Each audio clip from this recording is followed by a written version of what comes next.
The next exercise in the functional movement screening or assessment, we're looking at shoulder mobility. Okay? A lot of people have problems in this particular area because there's so many muscles that are involved in the joint of the shoulder. You have your neck that inserts, the chest comes in there, the biceps, muscles from your mid-back and your upper back are all coming into that one area. So if you've ever had any problems in there, this will probably be a limited motion for you. If you've ever had injuries, it'll probably be limited for you.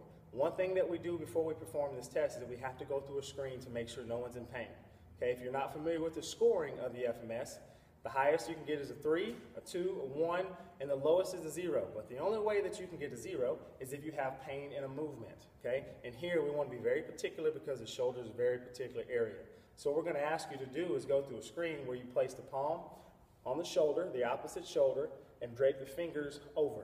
Making sure that you keep the palm down. Without favoring a particular side, we ask that you raise the elbow, keeping the palm down. The coach will ask you whether or not you have pain, and if you're honest, you say no, then you can continue on.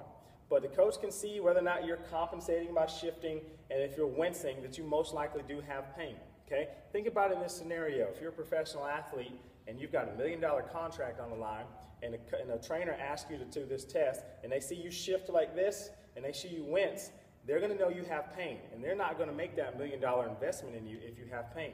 So don't try to hide it. The coaches, we can see that. So once you pass and clear that assessment, then we'll go into the actual test. We ask you to interlock your thumbs, or what we call maybe a hook grip. Place the thumbs in the palms and overlap. And then we'll ask you to take the right hand on top, left hand on bottom, without wiggling into a better position, to see how close your knuckles get on the back side. We'll take a measurement from there, and then we'll ask you to return and then go into the opposite side. So in concept and in theory, it's a very simple test, but we're looking at the mobility of your shoulders and a lot of different muscle groups in there.